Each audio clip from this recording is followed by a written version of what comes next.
नमो भगवते वासुदेवाय। हम सुन रहे हैं श्रीमद् भागवत सुधा सागर के चौथे स्कंद का 25वां अध्याय। इसका नाम है पुरंजनोपाख्यान का प्रारंभ। मैत्रेय जी कहते हैं, विदुर जी, इस प्रकार भगवान शंकर ने प्रचेताओं को उपदेश दिया। फिर प्रचेताओं ने शंकर जी की बड़े भक्ति भाव से पूजा की। इसके पश्चात वह उन राजकुमारों के सामने ही अंतर ध्यान हो गए। सबके सब प्रचेता जल में खड़े रहकर भगवान रुद्र के बताए स्तोत्र का जप करते हुए 10,000 वर्ष तक तपस्या करते रहे। इन दिनों राजा प्राचीन ब्रही का चित्त कर्म कांड में बहुत रम गया था। उन्हें अध्यात्म विद्या विशारद परम कृपालु नारद जी ने उपदेश दिया। उन्होंने कहा कि राजन, इन कर्मों के द्वारा तुम अपना कौन सा कल्याण करना चाहते हो? दुख के अत्यंतिक नाश और परमानंद की प्राप्ति का नाम कल्याण है। वह तो कर्मों से नहीं मिलता। राजा ने कहा, महाभाग नारद जी, मेरी बुद्धि कर्म में फंसी हुई है, इसलिए मुझे परम कल्याण का कोई पता नहीं है। आप मुझे विशुद्ध ज्ञान का उपदेश दीजिए, जिससे मैं इस कर्म बंधन से छूट जाऊं। जो पुरुष कपट धर्ममय गृहस्थ आश्रम में ही रहता हुआ पुत्र, स्त्री और धन को ही परम पुरुषार्थ मानता है, वह अज्ञानवश संसार निमित्त ही भटकता रहने के कारण उस परम कल्याण को प्राप्त नहीं कर सकता। श्री नारद जी ने कहा, देखो देखो राजन, तुमने यज्ञ में निर्दयता पूर्वक जिन हजारों पशुओं की बलि दी है, उन्हें आकाश में देखो। ये सब तुम्हारे द्वारा प्राप्त हुई पीड़ाओं को याद करते हुए बदला लेने के लिए तुम्हारी बाट देख रहे हैं। जब तुम मरकर परलोक में जाओगे, तब ये अत्यंत क्रोध में भरकर तुम्हें अपने लोहे के से सींगों से छेदेंगे। अच्छा, इस विषय में मैं तुम्हें एक प्राचीन उपाख्यान सुनाता हूँ। वह राजा पुरंजन का चरित्र है। उसे तुम मुझसे सावधान होकर सुनो। राजन, पूर्व काल में पुरंजन नाम का एक बड़ा यशस्वी राजा था। उसका अविज्ञात नामक एक मित्र था। कोई भी उसकी चेष्टाओं को समझ नहीं सकता था। राजा पुरंजन अपने रहने योग्य स्थान की खोज में सारी पृथ्वी में घूमा। फिर भी जब उसे कोई अनुरूप स्थान न मिला, तब वह कुछ उदास सा हो गया। उसे तरह तरह के भोगों की लालसा थी। उन्हें भोगने के लिए उसने संसार में जितने नगर देखे, उनमें से कोई भी उसे ठीक न जचा। एक दिन उसने हिमालय के दक्षिण तटवर्ती शिखरों पर कर्म भूमि भारत खंड में एक 9 द्वारों का नगर देखा। वह सब प्रकार के सुलक्षणों से संपन्न था। सब ओर से परकोटों, बगीचों, अटारियों, खाइयों, झरोखों और राजद्वारों से सुशोभित था और सोने, चांदी तथा लोहे के शिखरों वाले विशाल भवनों से खचाखच भरा था। उसके महलों की फर्शें नीलम, स्फटिक, वैदूर्य, मोती, पन्ने और लालों की बनी हुई थी। अपनी कांति के कारण वह नागों की राजधानी भोगवतीपुरी के समान जान पड़ता था। उसमें जहां तहां अनेकों सभा भवन, चौराहे, सड़कें, क्रीड़ा भवन, बाजार, विश्राम स्थान, ध्वजा पताएं और मूंगे के चबूतरे सुशोभित थे। उस नगर के बाहर दिव्य वृक्ष और लताओं से पूर्ण एक सुंदर बाग था। उसके बीच में एक सरोवर सुशोभित था। उसके आसपास अनेकों पक्षी भांति भांति की बोली बोल रहे थे तथा भोरे गुंजार कर रहे थे। सरोवर के तट पर जो वृक्ष थे, उनकी डालियां और पत्ते शीतल झरनों के चंद कणों से मिली हुई वसंती वायु के झकोरों से हिल रहे थे और इस प्रकार वह तटवर्ती भूमि की शोभा बढ़ा रहे थे। वहां के वन्य पशु भी मुनि जनोचित अहिंसा आदि व्रतों का पालन करने वाले थे, इसलिए उनसे किसी को कोई कष्ट नहीं पहुंचता था। वहां बार बार जो कोकिल की कुहू ध्वनि होती थी, उससे मार्ग में चलने वाले बटोहियों को ऐसा भ्रम होता था मानो वह बगीचा विश्राम करने के लिए उन्हें बुला रहा है। राजा पुरंजन ने उस अद्भुत वन में घूमते घूमते एक सुंदरी को आते देखा, जो अकस्मात उधर चली आई थी। उसके साथ 10 सेवक थे, जिनमें से प्रत्येक 100 नायिकाओं का पति था। एक 5 फन वाला सांप उसका द्वारपाल था, वहीं उसकी सब ओर से रक्षा करता था। वह सुंदरी भोली भाली किशोरी थी और विवाह के लिए श्रेष्ठ पुरुष की खोज में थी। उसकी नासिका, दंत पंक्ति, कपोल और मुख बहुत सुंदर थे। उसके समान कानों में कुंडल झिलमिला रहे थे। उसका रंग सांवला था। कटी प्रदेश सुंदर था। वह पीले रंग की साड़ी और सोने की करधनी पहने हुए थी तथा चलते समय चरणों से नुपुरों की झनकार करती जाती थी। अधिक क्या, वह साक्षात कोई देवी सी जान पड़ती थी। वह गजगामिनी बाला किशोरावस्था की सूचना देने वाले अपने गोल गोल समान और परस्पर सटे हुए स्तनों को लज्जावश बार बार आंचल से ढकती जाती थी। उसकी प्रेम से मटकती भौं और प्रेम पूर्ण तिरछी चितवन के बाण से घायल होकर वीर पुरंजन ने लज्जा युक्त मुस्कान से और भी सुंदर लगने वाली उस देवी से मधुर वाणी में कहा, कमल दल लोचने, मुझे बताओ तुम कौन हो, किसकी कन्या हो? साध्वी, इस समय आ कहाँ से रही हो भीरू? इस पुरी के समीप तुम क्या करना चाहती हो? सुभ्रू, तुम्हारे साथ इस 11वें महान शूरवीर से संचालित ये 10 सेवक कौन हैं? और ये सहेलियां तथा तुम्हारे आगे आगे चलने वाला यह सर्प कौन है? सुंदरी, तुम साक्षात लज्जा देवी हो अथवा उमा, रमा और ब्रह्मानी में से कोई हो। यहाँ वन में मुनियों की तरह एकांतवास करके क्या अपने पति देव को खोज रही हो? तुम्हारे प्राणनाथ तो तुम उनके चरणों की कामना करती हो। इतने से ही पूर्ण काम हो जाएगा।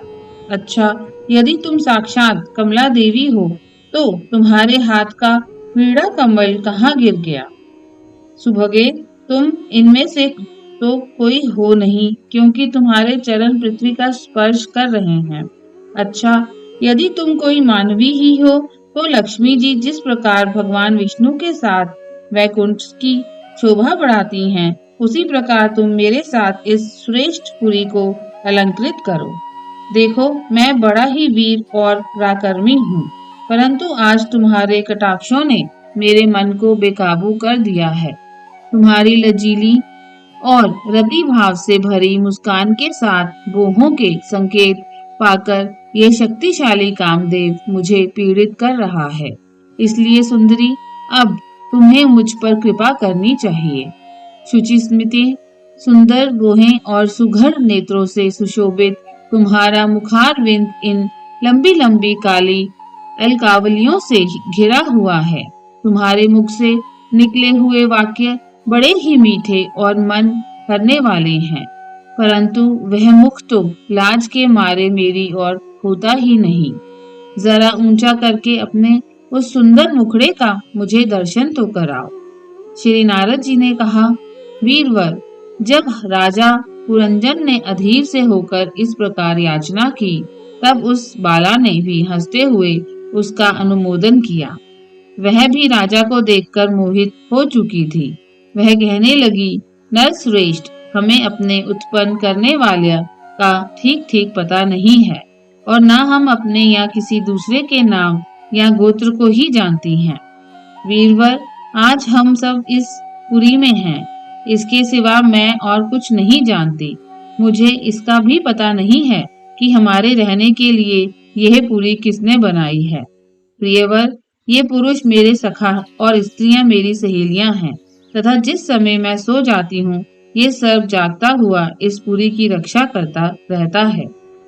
शत्रुदमन, आप यहाँ पधारे। यह मेरे लिए सौभाग्य की बात है। आपका मंगल हो। आपको विषय भोगों की इच्छा है, उसकी पूर्ति के लिए मैं अपने साथियों सहित सभी प्रकार के भोग प्रस्तुत करती रहूंगी।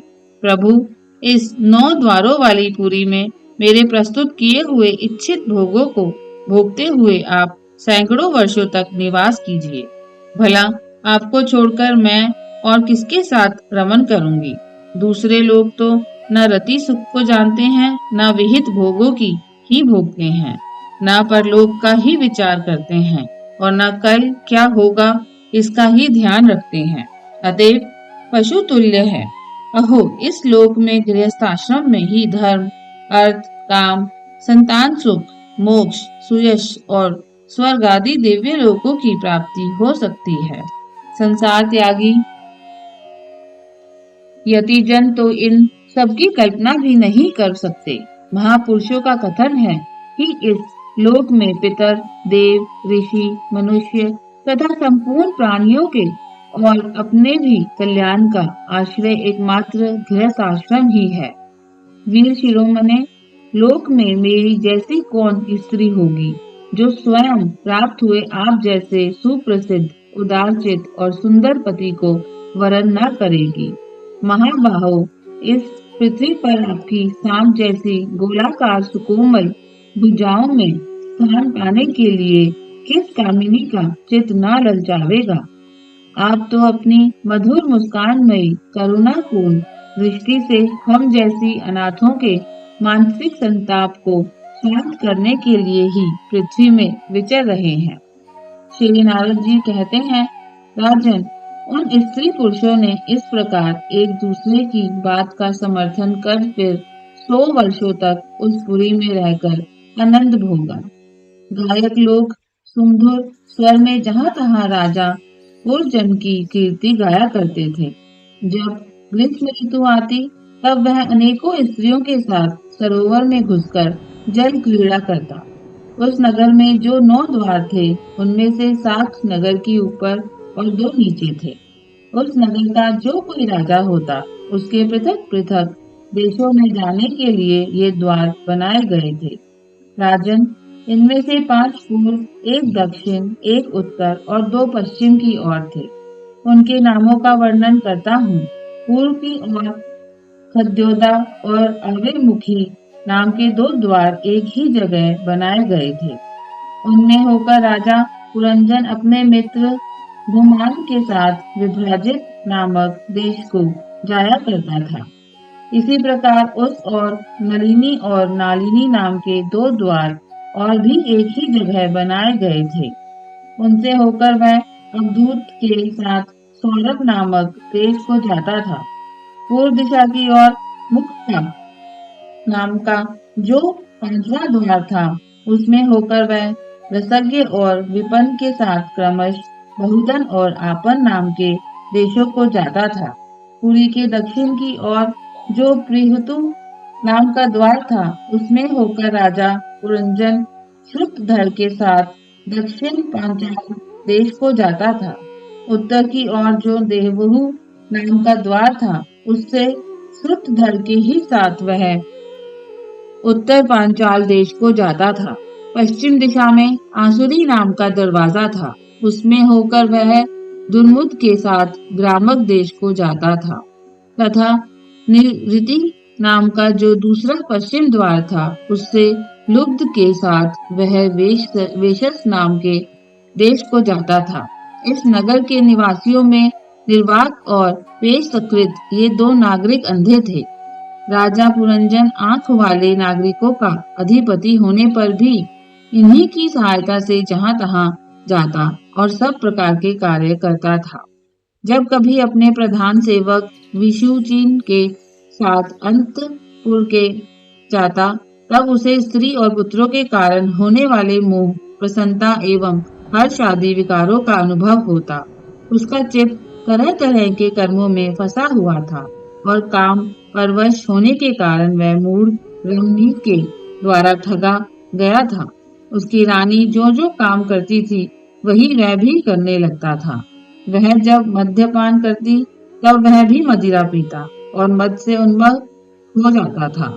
जब वह भोजन करती, तब आप भी भोजन करने लगता और जब कुछ चबाती, तब आप भी वही वस्तु चबाने लगता था।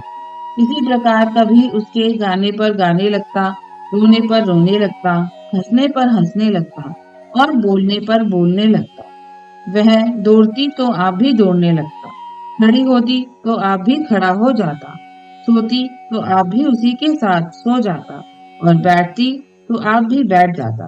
कभी वह सुनने लगती तो आप भी सुनने लगता, देखती तो देखने लगता, सूंघती तो सूंघने लगता और किसी चीज को छूती तो आप भी उस छूने लगता। कभी उसकी प्रिया शोकाकुल होती तो आप भी अत्यंत दीन के समान व्याकुल हो जाता।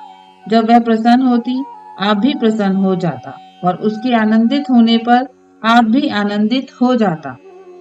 राजा पुरंजन अपनी सुंदरी रानी के